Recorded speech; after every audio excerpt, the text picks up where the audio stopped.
Lovely people, we are here live on the Lore Reloaded. Now, I know a couple of things that have been, when I've been starting these, I've had a couple of people have some issues with me saying hello to people or taking my time.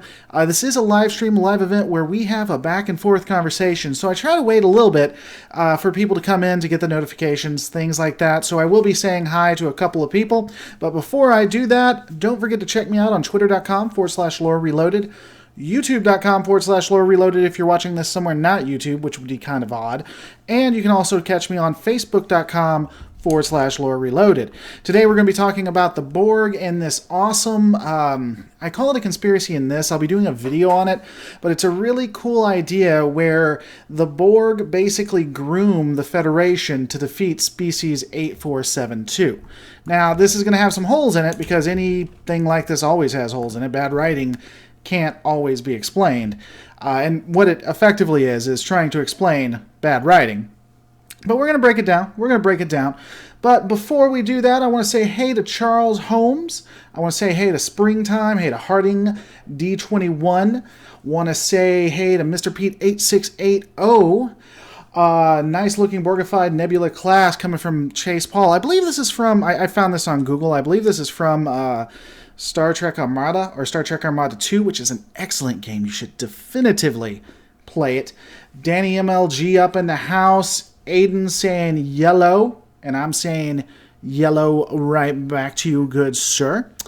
So, I'm going to try not to get as interrupted, because I know I'll stop and talk to people in the middle of a sentence, and that can be distracting, so I won't be doing that. However, to continue on, I'm going to say hey to Don Juan, hey to that guy, Brian. The Butler, hey, what's going on? Timer Ozup says the real conspiracy is there was no Wolf. Wolf 359 never happened. Wolf 359 was an inside job. Headless Chicken 661 saying loved Armada, yo lore. Headless Chicken coming from a previous life of mine in previous iterations. So, let's just get down into it. Let's break it down. Now, this is coming from a YouTuber called Rational Gamers, who was a fan of mine. I did not know that until I commented, and he said he was a fan of mine. Haven't seen a lot of his videos. This is actually the only one I saw. I thought it was a brilliant idea. It's linked in the description below. Take a look at it after you've watched this completely. But when it comes to his other content, I don't know. I'm a subscriber now. I intend to watch some of his other stuff, but I'm just going to take a look at this one. So, let's get into the conspiracy. Let's get into the discussion of what may have happened. And I want to get your guys' ideas on this. I'll be doing a complete video, so give me your thoughts on what you think, because it may be included in the video. Yesterday I did a video about Dominion Victory, and I took some of your ideas and I incorporated it in my video I'm doing on Friday. So I definitely listen. I like the conversation. Also, let's see, saying hi to Nicholas Copsey. And let's take it on. So, just consider. We're going to start from the beginning, from the Borg's point of view. So, you have the Borg of the 22nd, well, actually, the Borg of the 24th century are minding their own business, and at some point during that time, they receive a communication, unknown communication, apparently from Borg that are also from the 24th century, or possibly the 22nd century, depending on which Borg actually sent it, advising them of this race that they would need, this race in the Alpha Quadrant at Sector 001, who would assist them in defeating the Undine, a race they don't at this point, I think. I don't know if they're at war with them yet, or if they will be, but this is a race that they will ultimately be fighting, and humans and the Federation are going to help them do that, and they need to go and assimilate Earth. Either within a couple of years of that, or at the same time, possibly maybe a little bit before that communication, the USS Enterprise D shows up before a Borg cube. The Borg realize this is something new. They grab onto it, they scan its computers, they go through all of its information. They realize this is the same information that they received back, that apparently came and was sent from the 22nd century.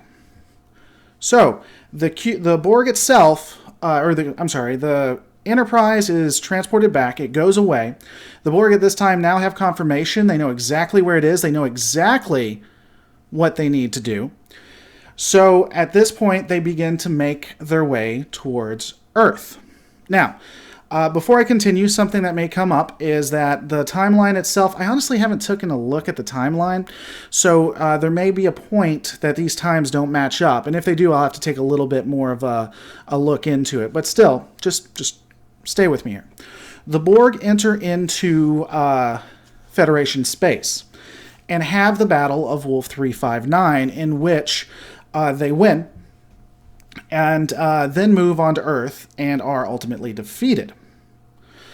Now, consider at this point that they did lose. Ultimately, Plan A is to assimilate the Federation to create enough Borg in order to fight the Undying, whether that means either finding a technology the Federation has to defeat them, or just using all of those drones to ram into ships. Because we do know that Borg will ram into Undying ships, Species 8472, also Undying, ram into Species 8472 ships, and that will destroy them. So they're just creating more and more.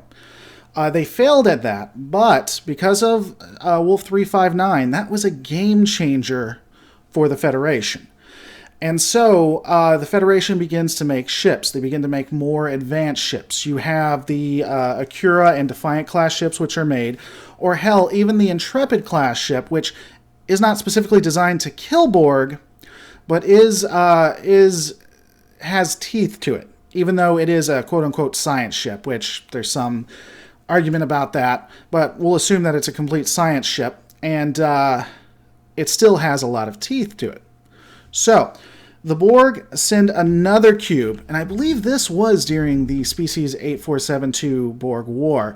Headless Chicken 6661, if you can keep me honest on that and check when did First Contact, the Battle of Sector 001 occur, and when did the Species 8472 and Borg happen. If you don't want to, you don't have to. I'll check it after we have this conversation. Or I'll check it after I get done explaining. So anyway, they send the Borg cube. And the Borg cube has a Plan A, a Plan B, and a Plan C. Plan A, assimilate the Federation to create enough Borg and use their new technology to defeat Species 8472. Plan B, go back in time and assimilate Earth at that point when it's weaker and doesn't have the advanced technology, and then again use them to move forward. Or Plan C, failing all of that, send a communication letting the Borg know how to get there and what's occurring and what will happen, and start this whole loop over again. So they go. Plan A fails. The ship's destroyed. They go back in time. Plan B fails. That ship's destroyed. Plan C is successful. Plan C has Borg. They send a communication letting them know about where Earth is, all of the details of everything that's occurring. And then the Borg, again, it starts the loop itself. So the Federation have now started creating ships. They now have Intrepid-class vessels. And lo and behold, an Intrepid-class vessel with the more powerful technology they never would have had if the Federation had not, or if the Borg had not attacked, is able to assist them in defeating Species 8472. Now, this isn't exactly what he did. Take a look at his stuff. He may have better thoughts than I did, but I just thought that was an interesting, intriguing thing. Now, a lot of this is just bad writing, especially going back in time and things of that nature. So, when you have bad writing, it's hard to explain all of that. But I'm going to give you guys a second to think about it, and then let's just get down to it. Let's just talk about it. Aiden Kerman says, I'm still confused. Where is this conspiracy? Conspiracy may have been a wrong word. Maybe baitish. I didn't mean to be baitish, but I did mean to say causality loop, things of that nature. But in this loop, effectively, the Borg have created or have groomed the Federation to help them destroy Species 8472. Could be like an ant hive A digital larva, maybe, or digital queen bee jelly. See, y'all are now just making fun of the queen. He had something in there about the queen that I honestly did not look into. And I think I may, actually. Lore Reloaded is BuzzFeed confirmed. That is absolutely confirmed. I am BuzzFeed. You have figured it out. I am the BuzzFeed of YouTube. You've figured it out. But Battle of Sector 001 happened in 2373. This conspiracy has merit. So I'm assuming that Headless Chicken looked it up for me, and the Species 8472 war happened. Borg Xanatos Gambit, no matter which path you take, you win. Yeah, so I really think it's intriguing, because in this way the Borg, the humanity, all of these people dead, all of these people assimilated for a war that they would never know about and happened so far away, and all of it just to get the Federation to advance itself. Ironically, if we assume that this is true, if you accept it as headcanon, then the species, the Borg-Species 8472 war ensured that the Federation would be prepared for the Dominion War. So without the Species 8472 war, the Federation would have never been ready. Jonathan Stevie says, well, Q did introduce the Borg. Could Q have been mastermind of the conspiracy? You know, that's possible. Here's an idea, adding something to it. So Q knows that the Federation is going to fight the Dominion, and the Federation will not be prepared in the Next Generation era. He knows that he is actually very pro-humanity, at least he is at the end, so he introduces and creates the causality loop, or assists it in occurring, plays his part, so that the Federation could be prepared to fight the Dominion. Now, how crazy or conspiracy would that be? So Q knows that there's going to be a Borg war. He gets humanity involved in that Borg war so that humanity will advance itself to defeat the Dominion and basically become top dog, all because Q likes humanity. If the Borg learn anyway, did the Borg lose at Wolf 359 or 001, or did Starfleet lose big time? So if we assume this is correct, then the Borg just manipulated. They may have lost the battle, but they weren't really interested in assimilation. They were interested in assimilation, but humanity wasn't the main target. They were just a resource to be used. In fact, you could pull it in when Guinan says that the Borg are just going to look at the Federation as resources. They're just going to look at you as something to be used. And that would line in completely. They're in this war. They can't win. They're getting the living hell beat out of them. So they see this species they think would be able to either create something that could destroy them, or they could use for more resources, and so they then begin to pull them in to manipulate them. I don't think the Borg would be as far-sighted for this to work. The Borg have too big of a superiority complex to push another race to advance, especially when they could just assimilate, says Brad Jacobs. Here's my thing about the Borg. Now, there are things that happen that don't make a lot of sense, especially when fighting Species 8472. But the Borg are basically this huge computer, right? Until you get to the Borg Queen. And you could even make the argument that because they knew how important humanity was in defeating the Undine, they tried to advance themselves to maybe be a little bit more like humanity. So the creation of the Borg Queen, or the using Locutus to have a dialogue. So the Borg never being able to figure out how to defeat the Undine, and the Doctor, who is basically a computer too. So you have the Doctor figures out how to destroy the Undine, right? He's a computer. Then the Borg, who basically are just this huge computer, they're a supercomputer, not able to figure it out. That's a little weird to me. But there you are. Vulcans are not completely logical. Also, humanity is a hive mind in real life called the Internet. That is so true, Corey 2000. The Borg are a living contradiction. They think themselves perfect, yet strive to improve. They strive to bring perfection to all that aren't perfect. They want to bring their order to chaos. I mean, seriously, the Dominion were basically Borg 2.0. Just that they could interact with other species and play the politics game, whereas the Borg could not, in my opinion. But yeah, I really loved the idea of this entire interaction. And I want to play Star Trek Armada because I keep looking at that picture now. I'm going to have to download that, or not download it, but I got the CD. I'm going to need to install that and play that. There are a couple of problems, though. If the Borg could send themselves a communication, why wouldn't they just send themselves a warning to not start the war with the Species 8762? Or Species 8... No. Sorry, give me a second. Borg versus Species 8472. I don't know why I forgot that name for a second.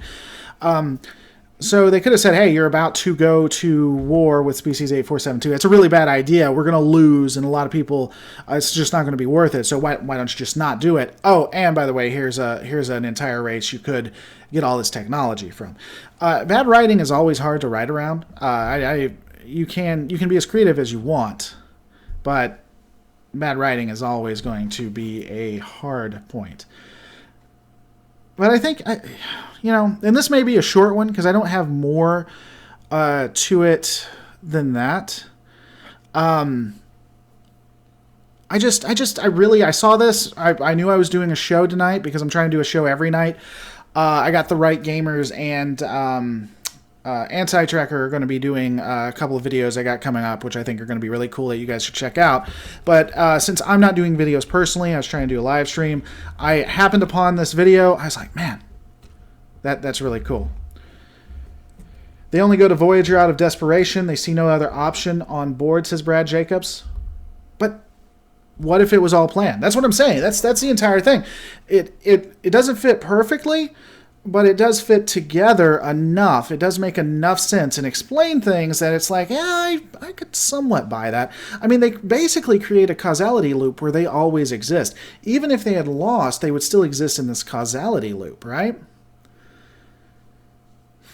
Jonathan Stevie talking about why would they still try to go after Species 8472 because for the Borg to resist the urge to assimilate is futile. That's a good point. Maybe because they want to bring, again, their order to chaos. They want to bring perfection, and they couldn't allow it not to exist. So, I mean, there is that. Jefferson DeMott, or were the Borg in First Contact a special case? What were you talking about? Hey, quick question. How prevalent is time travel technology throughout the Borg? Or were the Borg enforced? To my knowledge, the Borg only ever use space travel or time travel once, which was at the Battle of Sector 001 or First Contact. I don't ever remember them using it ever again in Voyager. It'd be in Voyager if they were going to use it, and I don't remember that at all. I'm not the biggest fan of Voyager and the Borg. I think the Borg should have been left alone. There was no way for them to bring the Borg in and not nerf them for all intents and purposes. So, I can see that. What if Species 8472 beat the Borg? Then what? Well, we know that Species 8472, and I hate that they added this arc. I honestly do. We know that Species 8472 wanted to destroy the entire galaxy. So they wanted to just see it all burn. So they wouldn't have stopped at the Borg. They would have continued on and continue to destroy everything. Now, that said, the Voyager did figure out how to kill them. So when everybody's thinking, oh, well, this is worse than fighting the Borg, I don't know, because you can kill Species 8472 a hell of a lot easier than you can kill the Borg. Wouldn't Enterprise, Nicholas Copsey says, wouldn't Enterprise D be First Contact? Nope.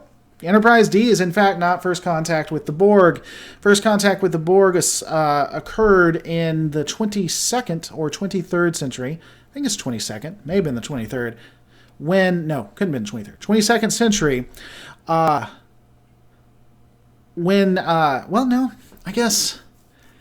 guess it depends on how you look at it. In the 22nd century, the Borg from that era who were found, they were 24th century Borg, but Enterprise and XO1 Starfleet found them. They sent a message. It would take the message 200 years to get there. Now, depending on how you want to look at it, either that message got there first or it got there very quickly after Enterprise D.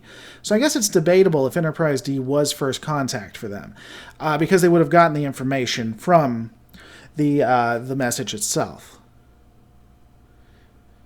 To me, it seems that sending the plans for the tech to themselves, again, I'm saying this isn't perfect. They might have decided. Though, if you look at First Contact, they didn't have the tech at that point. So they couldn't have sent the tech to themselves. The only option would have been like, hey, you need to prepare. This race is going to help us do it. Look at all this. They have this great technology. Though why the Borg weren't prepared for such advanced technology, I wouldn't know. Because if they sent it in the 22nd century and it got there, you'd think they'd have the schematics or the scans of an Akira-class vessel, of a Defiant-class vessel, things of that nature. So, I guess it depends on the way you look at it. If no USS Voyager, then no more cubes. If no USS Voyager, then just more cubes to the Federation or other powers. Enterprise D is more like a catalyst for the causality for first contact with the Borg by NX-01, says Headless Chicken 661. That's a good point. A cube could have intercepted the message around the time of TNG while on a mission. That is true. Jefferson DeMott says, well, if they already assume that they're the pinnacle of technology, then they would frequently use time travel to play long game strategy.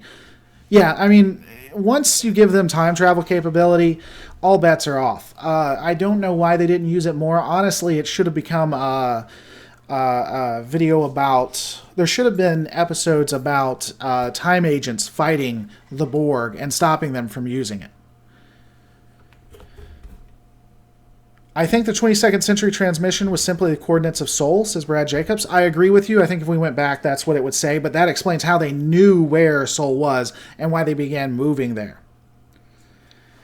Maybe Timur Ozup says maybe they are frustrated with time mechanics and don't want to end up in a time loop. These are some burdensome to break out of. Maybe it was just too dangerous for the Borg to even do. I mean, there are things the Borg won't do because they consider it too dangerous or too blasé. Here's something cool that I think, and this came up by Anti-Trekker. This is Anti-Trekker's theory, but I think it's a cool one. I'd love to know what you guys think. Are all Borg cubes basically originally, or any Borg ship, not just a cube, but maybe a sphere, originally assimilated ships? Now think about it. And we're going to use Enterprise as the example. So, we look at the Borg on Enterprise, right? And from there, the ship progressively more and more becomes bulkier and becomes more like a cube or like a octagon or whatever it is. And wouldn't that make perfect sense? So, a Borg vessel...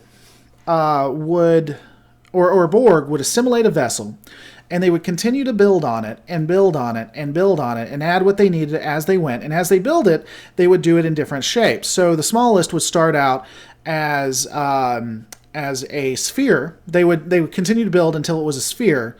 Or if they wanted a specialized ship, they'd make it like the octagon or whatever it was. Not octagon, but the triangular ship. It looks like two triangles on top of each other. Or they just made it to what it'd be. So it'd be a sphere, or it could be a scout ship, or they would want another Borg cube. The Borg technology is able to advance and build upon itself. I mean, if we watch it, all it does is it just assimilates more and more pieces. And that makes more sense than having shipyards. You go and you find the resources you need, you find the ships that you need, you grab them, you turn those ships into Borg ships, and then you begin to build on that ship. Seems a hell of a lot more efficient than building from start to finish. Rhombus or diamond, says Corey 2000. Yeah, rhombus or diamond. Zeron the gamer says hello. What's going on, Zeron? Maybe cubes start out as spheres. See, here's my thought. So let's say that they wanted to build a Borg cube, which is the standard, right? So progression to me would seem like it would be the ship itself, it would go to like a sphere, then maybe oblong, and then to a cube. Because that seems like how you would make it, right?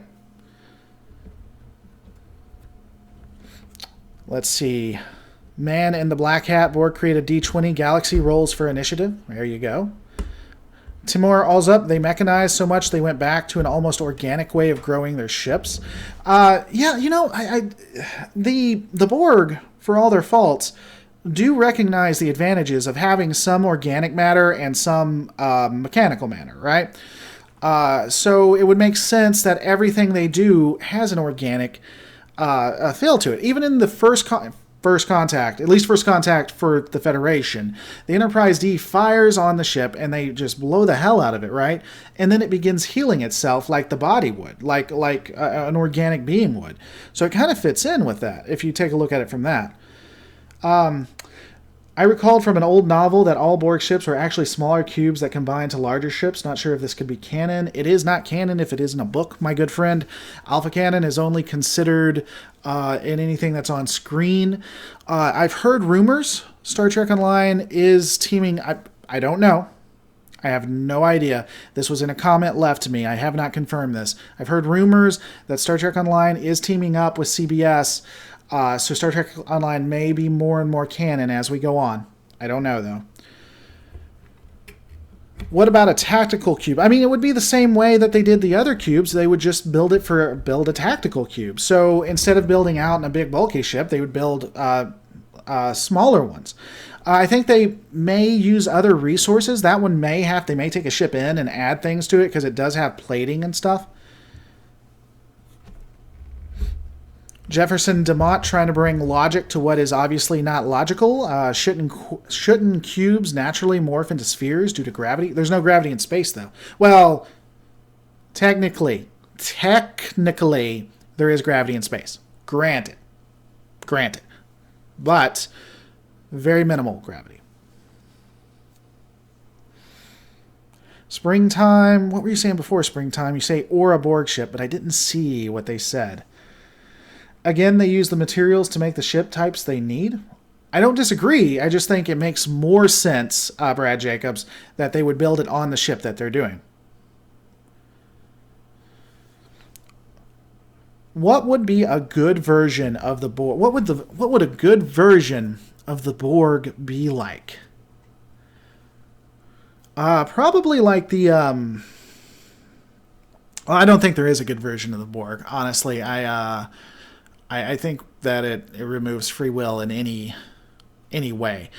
But there was it was Scorpion. No, it wasn't Scorpion. Was it Scorpion? I don't think it was Scorpion. There was a Voyager episode where they had X-Borg that made basically the Collective, but they didn't call it the Collective. I think that would be the best version. Or maybe in the next generation, I know there were aliens that would remove half of their brain and have a computer installed, and that's how they would interact. So if I have to have a good version, that would be it. The only other good version, if I was to make a good version of the Borg, would be a Borg that would only take in species or people that wanted to be a part of the Collective. They would have to agree. They would have to have some kind of way of scanning them to see that this is of their own free will. And know that they wouldn't want to go back, or to save races that were dying. So maybe a Borg collective that, let's say they came upon a race that was dying of a disease. They have no way of taking care of it. Even the Borg can't offer them any medicine. The only way to stop it is for their assimilation, for them to completely become a part of the collective. That would be the only way I could look at it. Lore, the Borg growing ships sounds like Wraith ships from Stargate Atlantis. I can see that. The Cooperative is what, that's the name I was thinking of. It was the Cooperative. We do, and the Cooperative not in Star Trek Online, but in the Voyager episode. Do you think Voyager had contact with the Borg? I don't think Voyager had contact with the Borg. At any point. I don't think it would have survived if it had contact with the Borg.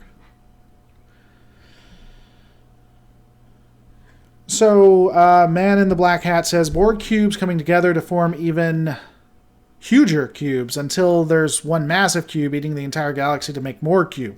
Yeah, the first time I saw cubes combining like that was in Star Trek Armada, ironically. I'm not a fan of that process. I mean, maybe. It makes sense. I mean, but I think that I think they built it to the proportions for a reason. I think the cube is as big as you get. So, could be they start off with a bare chassis as they go and assimilate. The Borg use transporter and replication technology to build the ship around them. That's possible, definitely. Let's see. We'll probably be ending it a little bit earlier than normal. I did do a longer one. I'm going to be doing one tomorrow and the day after that. So this may just be a quick one just to get your guys' thoughts on it. Depends on how much conversation we have, of course. How much tech has been reverse engineered from the Borg for the Federation? We don't have enough information on that to know.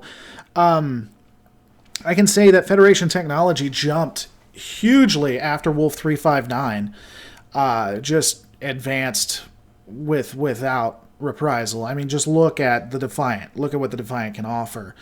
I think the advancement happened both because of the scans that they got, what was left of the Borg that they got, and just because they were just scared. They were just building as quick as they could. I even think, Raven, you are very late. Very, very late. I do think that I think in the Kelvin timeline, you see advancement too. So when the Romulan comes through and just destroys the Kelvin, they have all of that data from that, and that you see a huge advancement in the original series, JJ verse, Federation. So I do think if Star Trek Online has taught us anything, a Miranda-class starship with an untested crew can beat a Borg cube. Yes, that's fact. That's science right there. Borg stomp. So here's an interesting idea to make Voyager better. I had a couple ideas about that, and then I think we'll end it up unless you guys get me talking on something else. I think that you could do I think you could do the Borg Justice, and you could do a Voyager series with the Borg, but give me a second. But the Borg would largely ignore Voyager. And I think that makes sense, because if you consider the way the Borg work, the Borg only go after you for a couple of reasons. If you attack them first, or if they need resources. An Intrepid-class ship in the middle of Borg space, the Borg wouldn't look at that like we do. That would just be something to be ignored for the most part. It's a ship. The Borg don't go after people, they go after societies. And then I think you could have interesting ideas with that. For instance, with the war, with Species 8472, so let's say for 4 episodes, you have Voyager in Borg space, no issues at all. And then episode 5, all of a sudden, the Borg take a huge interest in Voyager. They show up with 4 Borg cubes, or maybe 2 cubes and 2 tactical cubes show up. They have no idea why. They have no idea what's going on, and this is completely out of the norm. And at that point, the Borg give their "you will be assimilated," and all of a sudden, at that point, right between the ships, a fissure opens up, like we see with Species 8472. Species 8472 streams out and just starts beating the hell out of the Borg. And Voyager, the crew, have no idea what's going on. They don't know if they should help attack. They don't know if they should run for it. They try to make a run for it. Species 8472 then notice them begin attacking. You have 2 Borg cubes left after that fight. They've already destroyed 2. 1 Borg cube smashes into the Species 8472. The other grabs Voyager. Voyager tries to resist, of course it can't, and makes warp. Kind of like what they did beforehand, but this time they got no idea what's going on. And then they explain. They actually are contacted by the Collective or by the Queen, and then you have the conversation. I think that would be very, very interesting. And then it makes it make more sense. It would be very human, very organic to be scared once you realize you're in Borg space. But if you look at it from a logical standpoint, you're not in as much danger as you think you are until the Borg need resources. Someone said, and I missed it, I forget who it was. Let me take a look. They needed to do the Year of Hell. Yes. I would love to see a season with the Year of Hell. If there is any reason not to like Berman, it would be him holding people back on the Dominion War and stopping the Year of Hell. If there had been any reason not to like Berman, it would be those two reasons for definitively sure. So there is that, good people of the internet, if you will. All right, guys, so that's about it. You guys have any more questions or anything? We have quite a few people watching, so if you have anything you want to ask me, I don't mind staying as long as, you guys are here, we're having a conversation, we're talking. Kenneth Black, was the original plan to make the Year of Hell an entire season? Yes. It was originally supposed to be a complete season, but Berman was holding them back, saying, you know what, let's just make it into 2 episodes. I think there was some financial issues that they couldn't afford it, but again, that's Berman's job. You need to do your job better. You need to do your job better, Berman. Terror of Death donated $5 through Super Chat, so I dance anytime I get some Super Chats. And his question goes to the top of it, what about the Unimatrix from Star Trek Online? Ain't they technically the biggest ship the Borg has? Sure. Yeah, so when I'm talking about this, I usually use alpha cannon versus soft cannon or beta cannon. And at best, Star Trek Online is soft cannon, which means it is true until it shows up in a series and it's not, which technically, by that theory, in my opinion, books are also soft canon. I think it's just a way of getting around beta canon. Love Star Trek Online. I actually have partnered with them and do some fun stuff. I do giveaways with them and everything. Not paid by it. It's just I don't get any money from them. We're just partnered. Again, truth is truth. I really like Star Trek Online. It's just not alpha canon, which is why I don't include it in alpha canon material, which is what I'm trying to do with this lore theory. But Unimatrix from Star Trek Online would be some of the biggest ships. I agree. Wait, Tamar Ozalp says, wait, Berman's job wasn't sabotage? Common misconception. And I can see how people would see this. Berman was not put in the role over Trek as he was to destroy Trek. Now, a lot of people think he was, but he wasn't. It wasn't from, Plan A. So, there's that. Thank you so much for the super chats, guys. Just to remind you, this is how I make my money, how I make my bread. I survive off of this career. So the more you help me out, great. If only give if you can, only give if you want to. It helps out a great bit. But hey, if you just want to hang out with me, that's okay too. There was a question here. Lore, why don't you think the Vulcans voluntarily joined the Borg? Pure logic, no emotion. Well, I think you just said it. Yeah, I think that the Vulcans realize that the Borg would be very flawed because they don't take into account a few things. They want to just impose their order on what they consider chaos. They want to harm people. They think they're helping people, but they're not. It's not logical to join the Borg because if the objective is to help people, then that would be the way. Mike Ceresno just became a lore apprentice. Congratulations, great Woot subscriber. Indeed, what would happen to the Terran Empire against the Borg? What would be their mentality? I think they would probably try to enslave the Borg.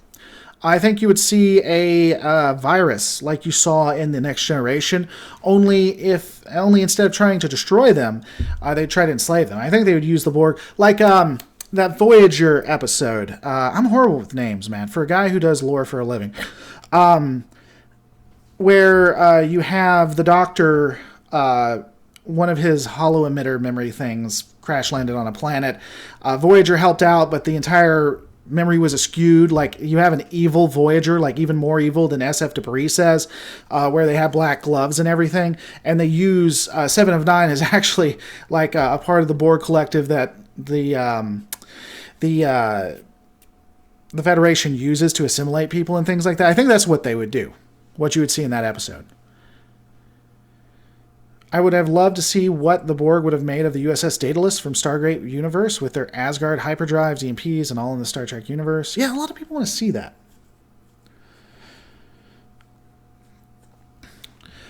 Timur Quasalp says there was no Terran Empire left when the Borg came to Alpha and Beta Quadrant anyway.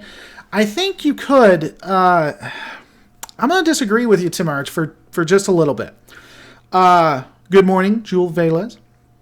I think the Terran Empire, or at least the beginnings of the Terran Empire, whether it was good or bad, was beginning to take shape in Deep Space Nine. I hate what Deep Space Nine did with the Mirror Universe. So let's get that out of the way. But it is canon, so let's take it. I think that Cisco assisted them in freeing and getting away from the Alliance. And I think Bajor would have become the capital of the Terran Empire. So it would be technically past when the other attacks happened, but there would be a Terran Empire to fight at some point. Definitively in Star Trek Online, there is a Terran Empire to fight, but we've already had that beta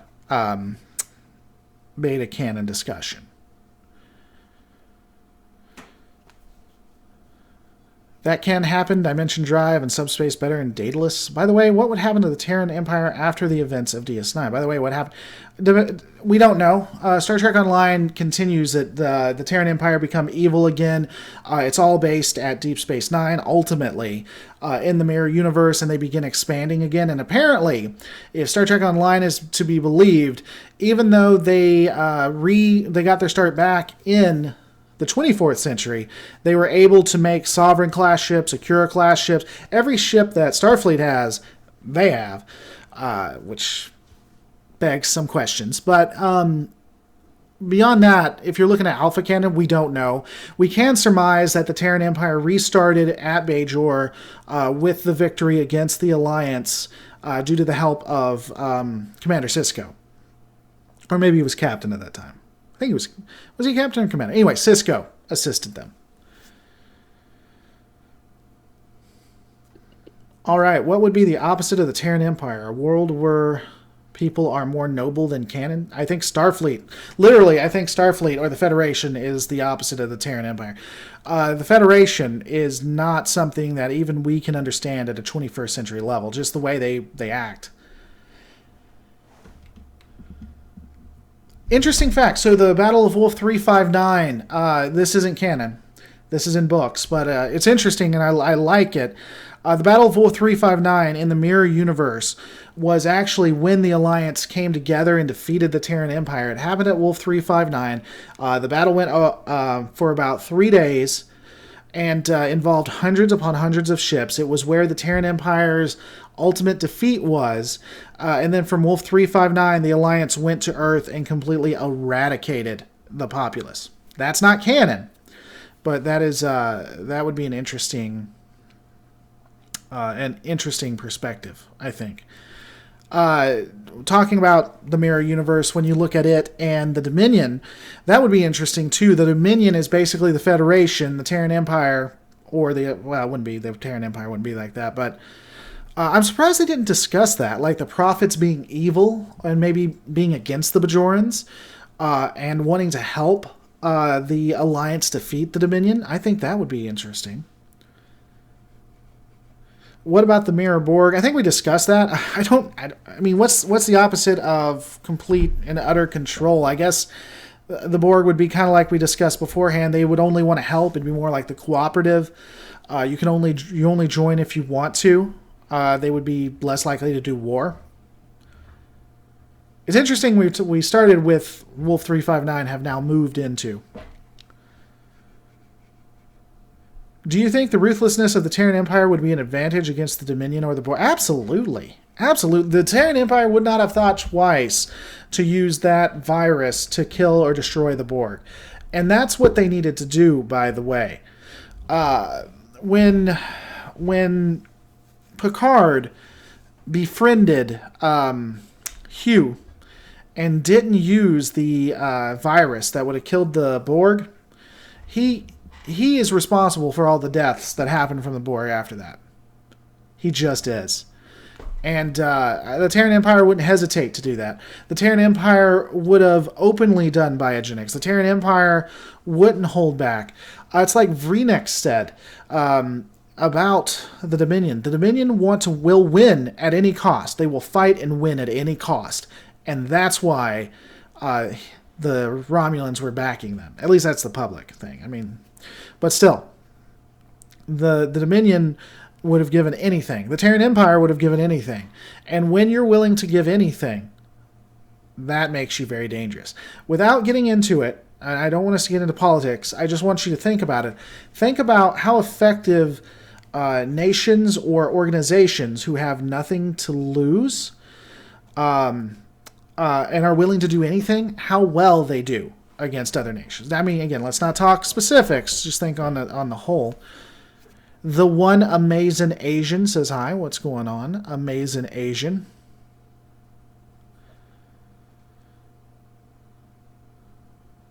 Yeah. The Terran Empire would also have actual warships, says 14K Liam, which is absolutely true. The Terran Empire is more realist. It's basically us, but more on our darker side. I like the more realist of the Terran Empire. Please note, I don't the always non-violent solution in Next Gen. Yeah, and so, I mean, getting into that, I think there are times when fighting is necessary, when fighting is needed. And when...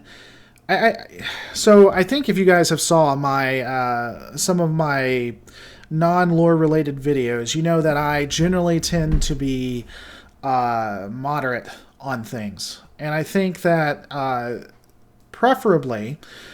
finding a way out of a situation where you don't have to fight is the way to go. But there are situations when you have to fight, when you have to put your foot down. And I think that at that point, like during the Cardassian border wars, I think Starfleet acquiescing to them was a huge mistake. I think they should have built ships that could defeat the Cardassians and stopped them. That's what I think. I think pragmatically that's the best idea. It may not be the most right idea, but it was the necessary idea. Let's see. What was a question on here? What do I think about Tarantino? I've watched Tarantino's movies. I may talk about that tomorrow. But I've watched Tarantino's movies, and I like Tarantino. I just don't think he'd make a good Trek movie. So I'm not optimistic. I'm hoping I'm wrong. I'm going to give it a shot. But I don't think that he does Trek well. I have some huge issues with Discovery when it comes to its gore porn. Its indication of possible rape. To an extent past what we see in other series. So because of that, I am not hopeful, because that's his bread and butter. That's my opinion. I thought the Federation pulled back from the Cardassian border wars because it wasn't popular with the Federation as a whole, not because they lacked the ability to win. No, they stopped the wars. Nothing is ever completely black and white. But the Federation, at the time of the Cardassian Border Wars, had a couple things going on. The Romulans were having some issues, so they needed to put resources there. The Borg were showing up. But more importantly, the Federation was very, very, very, very pacifistic, to the point that their ships reflected this in spades. If you look at Dominion War era ships and the Next Generation era ships, there's no contest. Their ships they also took a very pacifistic view, and they always thought that you could have a negotiated peace when maybe you needed to have war. Starfleet, at the time, I don't believe Starfleet had the capability of defeating Cardassians, but I think if they put more into the war machine, they definitely could have. And they lost that war because they were pacifistic. Absolutely.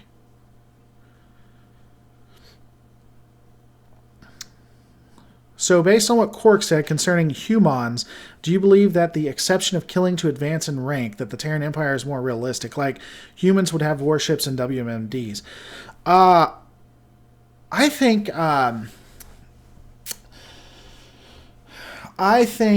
that the most optimistic outlook for humanity is Deep Space Nine. I think that is the pinnacle of where we could meet if we were to get there. I don't think we will. I think that's if 1 is the worst that we'll get and 10 is the best that we'll get. I think that 10 would be Deep Space Nine. I think it's more likely we're going to be a Stargate era or a Firefly. I think that you'll see Firefly or Stargate as realistic outcomes for humanity, assuming humanity gets that far. Out of all the Star Trek series, Next Gen is my least favorite. Deep Space Nine and Voyager are my favorite. These series were able to strike a balance between nonviolent and violence. Deep Space Nine has always been my favorite and still is. I can tell you, there are certain episodes in Discovery that if Discovery was that, Discovery would be my favorite. Like the battle scenes, especially towards the end of the series with Lorca, and the decisions that they make in later series of Discovery does well. But I'd say if I had to put them together, and this is just me off the cuff, I mean, I may change it when I think about it more, but I'd say Deep Space Nine is definitively my favorite. I'd probably go with the Next Generation after that. I really would. I think it'd be a toss-up between Voyager and Enterprise. I think, and then I would go on to Discovery, and then the animated series after that. Do you think for the next Star Trek show should be set after DS9 and Voyager? I would love that. I just don't know where they go with it.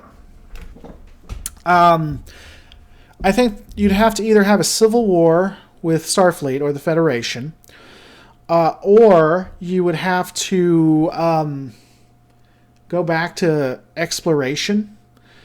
At the end of the Dominion War, the Federation is the big dog on campus.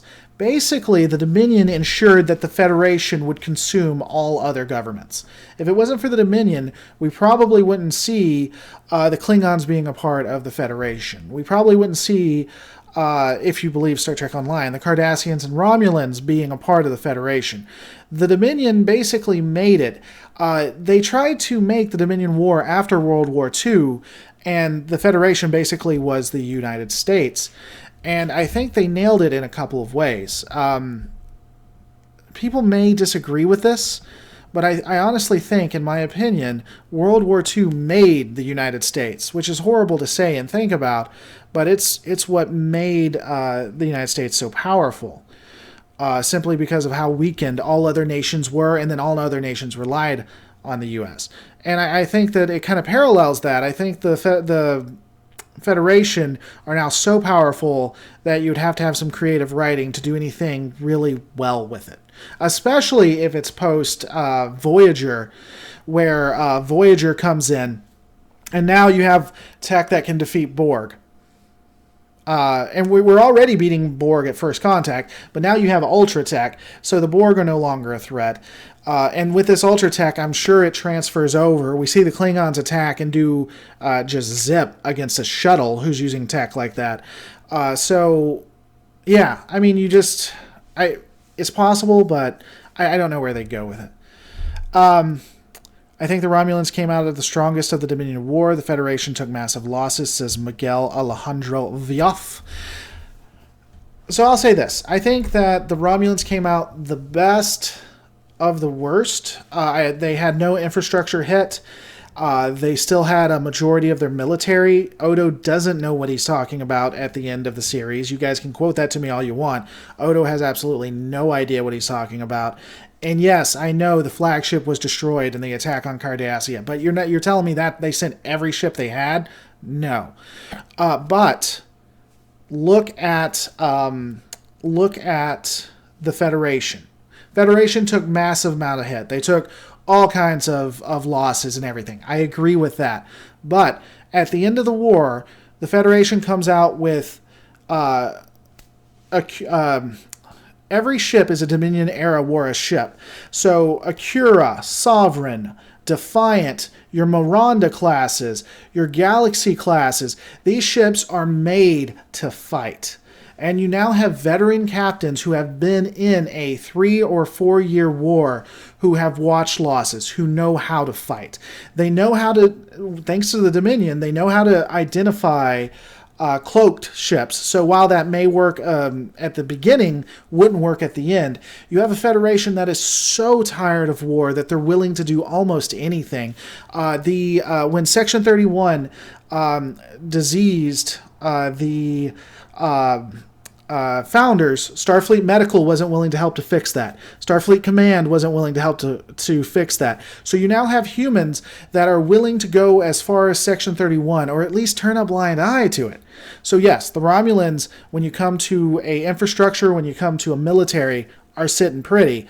But now you have a Starfleet that is ready and looking for a fight if someone wants to mess with them. And they have the infrastructure and the ability to outpace the Romulans. So the Romulans would, and I even did a what if on this, but the Romulans would initially do very, very well. But once Starfleet got moving, once Starfleet realized who their enemy was, the Romulans would get the living hell beat out of them. Especially since you consider that the D'Deridex, while top dog in the Next Generation and was always a threat to the Galaxy class ship when it appeared, and just go watch the video. I know a lot of people don't like to, but watch the actual episodes. D'Deridex was always an issue for the Galaxy class, is no longer a huge issue, and I think that you would have Galaxy classes and even a pack of Miranda classes could probably take on after the Dominion War a D'Deridex. So I just think they'd be outpaced, is what I'm trying to say. Scimitar, anyone? Says Damar Alsop. Okay, sure. So first off, let's just assume for the sake of argument that the Scimitar existed during the entire war. You got one ship with a perfect cloak, but it doesn't take away everything I just said. And you're telling me that Starfleet Corps of Engineers wouldn't be able to figure a way to break through it. Or even if they didn't break through it, once the ship fired once and you have a fleet of Federation ships, battle-hardened Federation Starfleet captains, or let's even give the Mary Sue ship its due. They can never at any point ever find the Scimitar ship, and it can always just get past the defenses and destroy whatever it's going. At that point, you would have a pissed off Starfleet that would annihilate the Romulan Empire. Just completely wipe the Romulan Star Empire off of the face of the map, and would win the war that way. 14K Liam, remember the Voyager episode Message in a Bottle? I, in fact, do, 14K Liam. What specifically about that would you like to discuss? Scimitar. Yeah, I like that. After DS9, I think the Fegs wrestle with militarization and exploration. Klingons fight a civil war over the old ways. Yeah, so to go on what Canis is black, Scimitar succeeds in destroying a planet. The Federation burns the Romulan planets. They would. Romulus would burn. I mean, if they had successfully destroyed Earth, look at what they did to the Founders, or were willing to do, and they only ever did a sneak attack on Earth. I mean, the entire Romulan Star Empire would burn. Just absolutely burn. Ghost Rider MN1 says the Scimitar being used by the Romulans, but being used by them against the Dominion in the Dominion War. Scimitar was never used in the Dominion War, though. What is his name? Picard's clone. Wow, man, guys. There's a lot of editing and a lot of research before I do my videos. That's how come I seem like I know everything I'm talking about. Whatever. The Picard clone served in the Dominion War. And you get... Shinzon, thank you. Shinzon served in the Dominion War. And there's even dialogue in Deep Space Nine that leads you to believe that it was Shinzon.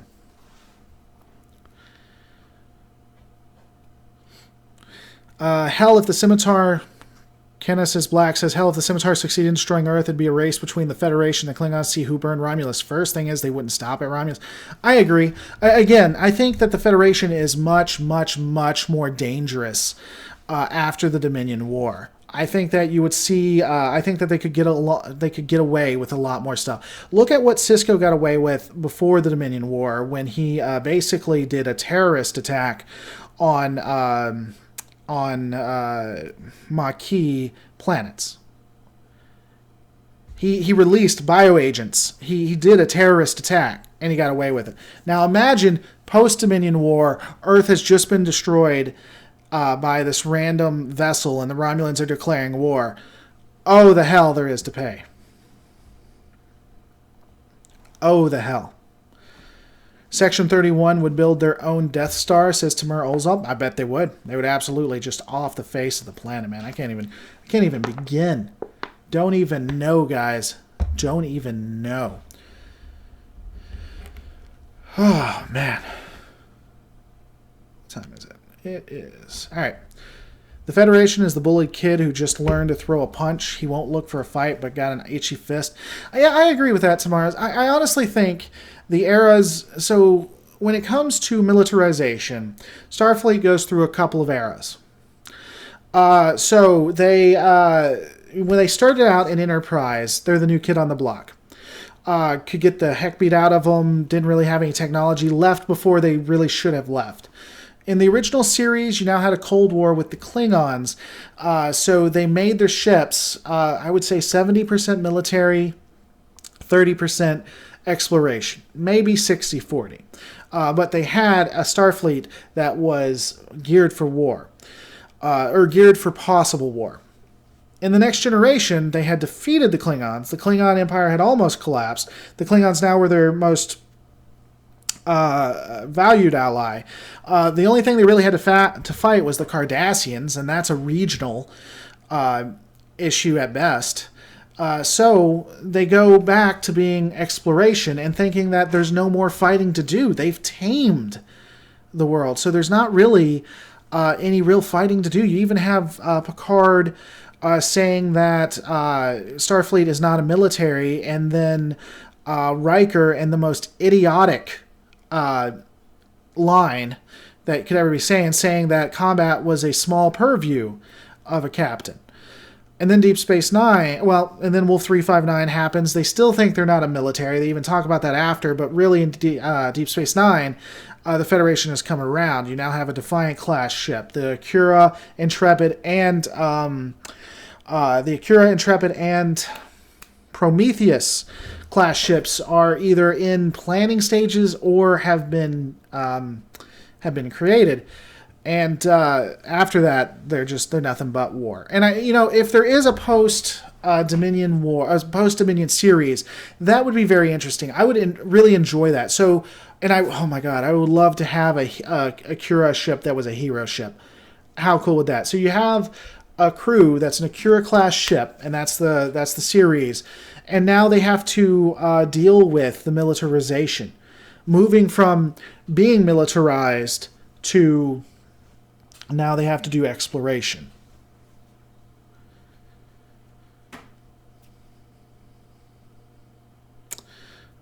Let's see. Rick Bradley says the Romulans used the war to overtake and occupy weaker territory, i.e. USSR. The Cardassians signed a treaty with Feds for protection because they know they're not strong enough to sustain themselves. Lore, if you were in charge of Starfleet, what would you do? What ships would you create? What kind of officers? Says Corey 2000. Probably you'd have something similar to the original series or post-Dominion War. There would be ships that would be designed. Every ship that came out of Starfleet would be able to be used in a fight. Oberths wouldn't exist. You would have Intrepids at a minimum. But there would also be warships designed for a fight. There would be Defiant and Akura-class ships that, when not being used for war, would be used for relief, to assist in supplies, to show up against pirates, to assist out. But there would be a sustainable fleet of Akura, Defiant, Prometheus-class ships. And every ship that came out of Utopia Planitia would be able to fight and hold its own if it needed to. There would be absolutely none of this Oberth crap. There would be no Galaxy class. There would be no the next generation Galaxy class. They would be upgraded. Why not just upgrade the Oberth to have more weapons? Because the Oberth is all that is wrong with Trek. The Oberth was created by Berman.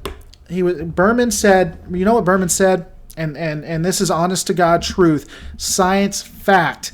As long as you don't look it up, it's the absolute truth. So don't look it up, and it's the absolute truth. Berman said, during Wolf 359 in the Battle of Sector 001, we have to have Oberths. Have to have Oberths there. No other way. That was Berman's decision. And that'll be true as long as you don't look it up.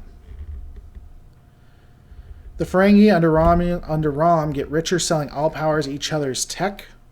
Valkyrie-class fighter, says Captain Sovereign. Would shuttles have battle potential? I don't think I'd give I don't think I'd give shuttles battle potential. I think I would... the Geek Room, what's going on? The shuttles, I think, would stay how you see them, but you would see more carriers. The Akira class has the ability to be a carrier ship. I think that Sovereign-class ships would have their own contingent of starfighter pilots. Any ship that would be able to hold it. Galaxy-class couldn't, Intrepid couldn't, but I wouldn't necessarily make all shuttles like fighter pilots or anything. Because, again, the original series, I think, is the best way and the way Starfleet needs to be. The original series had a dedicated Starfleet that was willing to go to war with the Klingons if they needed to, but they also had ships for science, but every ship could be in a battle and could fight and could hold its own. You had the Constitution-class ship was basically everything. But then you also had science ships which could hold their own, and then you just had pure warships. And I think that's the way it would be. That would be if I was head of Starfleet. That's what I would do. Would the Delta Flyer be the base of modern shuttles? I mean, I like the Delta Flyer. I think it would be smart to use it. The ship name in the post-Dominion War era would have to be the Thunderchild. Thunderchild. I like that ship in Star Trek Online.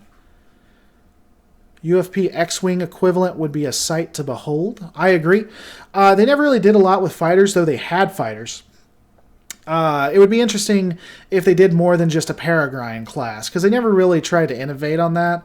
I think that would have been interesting.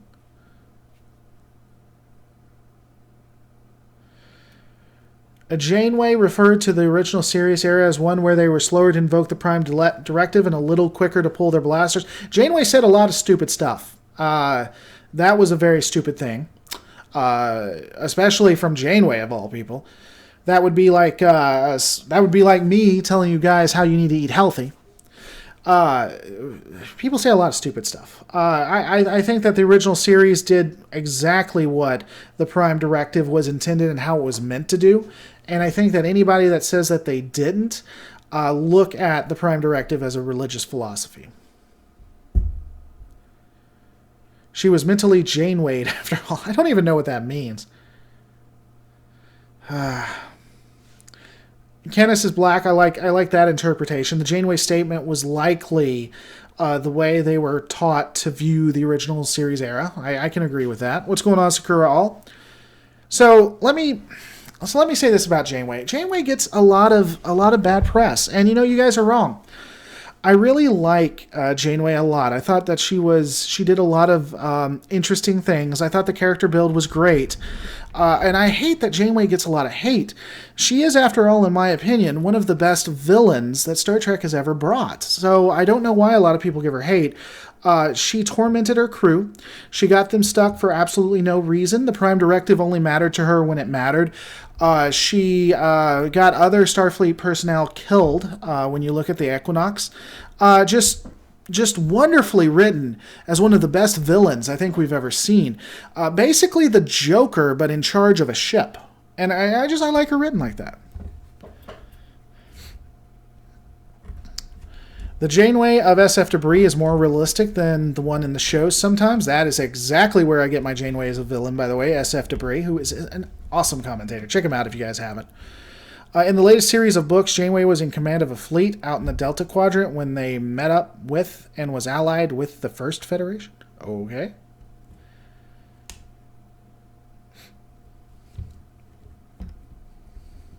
Random. What if the Romulans decide to take this opportunity to invade the Ferengi and the Breen?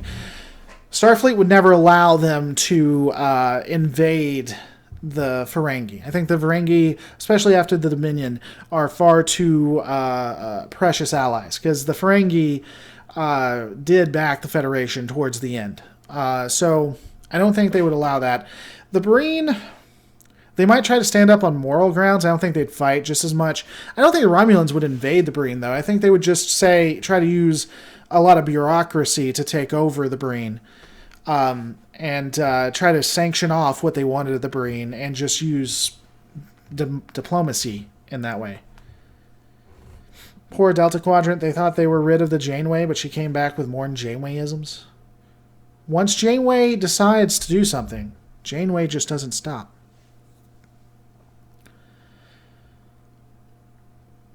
Random, are the Tholians former servants of the Iconians? I seem to remember a book. I've never heard that.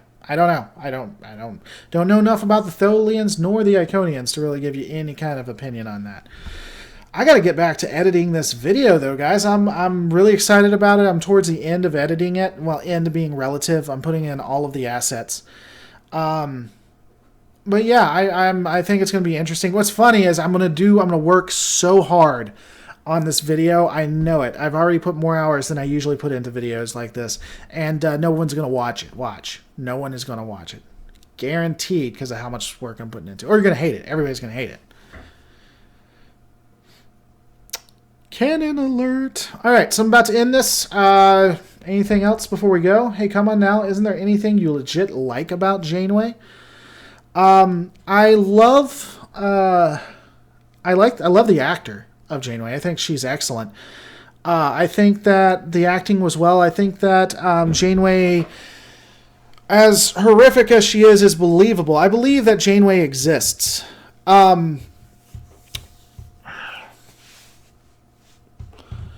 What do I like about Janeway? Like the character. She does so much stupid.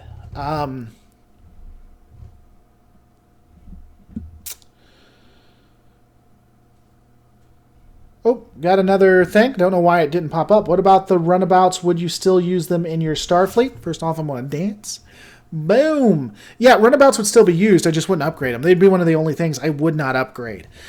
Finally shows up. I wouldn't upgrade them. They would be used for scientific research. I would just build new fighters. I would build something more advanced than a Peregrine class ship. I would still use them in Starfleet. They'd still be used to get people from here to there. They'd still be used for scientific research. I just wouldn't advance them. But what... Lore Squirrel says, do more Mario Warfare lore, you fool. Those are the least watched and least commented on. I'm probably going to finish that series. But I don't know.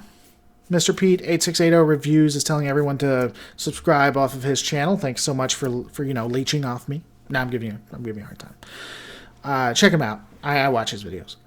What do I like about Janeway? Man, why is this hard for me?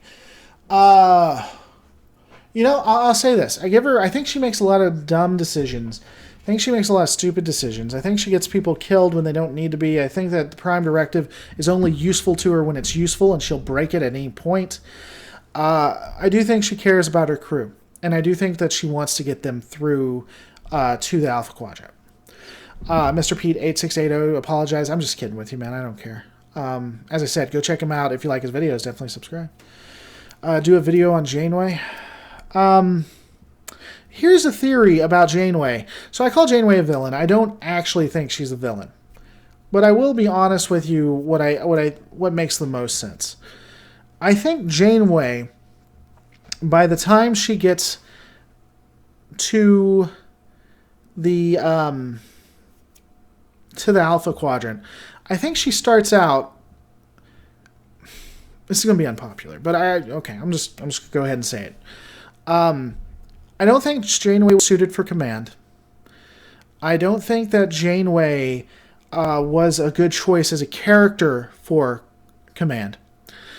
I think that Janeway makes decisions that she thinks are best at the beginning, and we slowly see her be driven into madness and a broken individual by the end of the series. I think there's a lot of evidence that backs this up. I don't think that this was done on purpose, but I think that there's a lot of evidence that backs this up. I think that Janeway is a tragic character, and I think that she epitomizes Starfleet's flaws, the flaws in Starfleet, because I think that she was very much put as an admiral because it was popular to do so, and that people were using her for political gain. Janeway told the Archon where to get one of the pretending to be her father. Janeway told that Archon where to get off when pretending to be her father. No idea what that's about. I think Janeway had several hearts, one in her chest and 15 in her fridge. That's true. That's possible. Again, Johnny Doe. Johnny Doe asks, do you like that Janeway had a heart, like how she saved 7 of 9 and tried to rehumanize her? I like that she thought she was doing what was best for 7 of 9. I like that she was trying to help someone. Ultimately, what she did is she took somebody, enslaved them, told them they couldn't do it, and that she had free will and she could do anything she wanted to as long as she agreed to do what Janeway wanted her to do. Who would you place in command of Voyager instead of Janeway? Adama. But no, seriously, I think an interesting character to put would have been Chakotay. Believe it or not. I think that would have made an interesting, different dynamic if you'd had Chakotay take over, because he was the logical sense to be the captain, and then maybe have her as the XO, and ultimately maybe switch them up eventually. But I think you have a Starfleet crew, mostly Starfleet, under the command of a Maquis who would let go of being a Maquis. Do you think that the more consistent writing and a more focused storyline would have made Janeway work as a captain? I think you'd have to rewrite Janeway to make her work as a captain. Janeway was inconsistent at best, and she made a lot of decisions that didn't make sense. She made a lot of decisions that got people killed. And seriously, if she doesn't have an altar in her quarters that is dedicated to the Prime Directive that she prays to every night, I would be surprised. Completely and utterly surprised.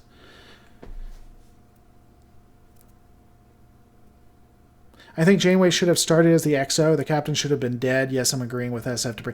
I think an interesting thing to have done with her. Don't make her a captain at the beginning. Make her the third in command. Make her the science officer, third in command. Kill off the captain and the executive officer if you have to. Do it in the first 2 episodes. But honestly, first season, have the XO. And then the XO is killed, and now she's in charge. I think that would have been a lot better.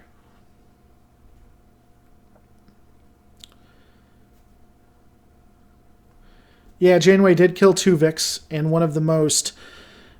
Janeway is a murderer. I mean, what Janeway did with Tuvix, she straight up murdered him. Murdered him like he was never murdered before.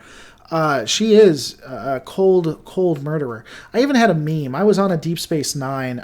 It's the most popular one. Ironically, I got banned from it because I don't know why. I actually created a lot of... Because I created memes and stuff for them. I even had stuff you could vote for. So I forget why they banned me. I think I'm stupid, whatever it was. But it's the most popular Deep Space Nine Facebook. And I created a meme where you had Cisco, and he said, I created this huge war. Thousands of people died. And then it has Janeway, and she's like, I killed a man in cold-blooded murder. And then you have Tuvix with this thing. Why did Starfleet even send a science-oriented ship, to pursue a Maquis raider? Because it wasn't strictly...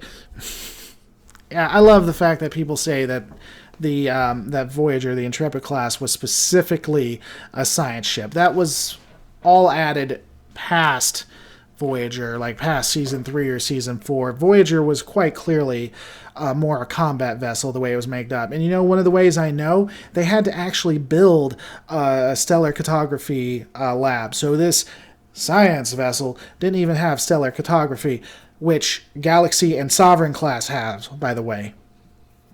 But no, complete science class. And yeah, they send it after a Maquis Raider, because that makes a lot of sense. I mean, the only thing that would have made more sense than that is to send a Oberth after it. What did Lore say he was banned from? There's the Facebook Deep Space, and there's a Facebook Deep Space Nine. At the time I was watching it, a lot of people did it. It's very, very popular. Had thousands of people. And I was banned for it for some reason. I don't even know why. One does not send a science ship to Romulus like they did in Deep Space Nine. That's a good point. All right, guys. I think we're going to end it right here. I do want to thank you guys so much for watching. Don't forget to rate, comment, and subscribe. Had a lot of fun. I will see you guys on the next one, which will be happening tomorrow. I'm doing one every week. Random question, what do you think about Lieutenant Barclay? Hated him at the beginning, loved what they did with this arc, loved that he actually grew as a person. And don't forget to rate, comment, and subscribe, as I said, and I will see you on the next Lore Reloaded. Now here's the part where I wait a couple of seconds and just watch you, and it gets awkward. So they get here. Sci-Fi Sith Dan says, you really don't like Janeway, do you? Absolutely love Janeway, don't like the way she was written. Oh, now I gotta stop because someone gave me $5. What do you think happened to 7 of 9 after the events of Voyager? I think 7 of 9 joined. First off, let me answer real quick. I think 7 of 9 joined probably the science department or something like that and just continued helping out.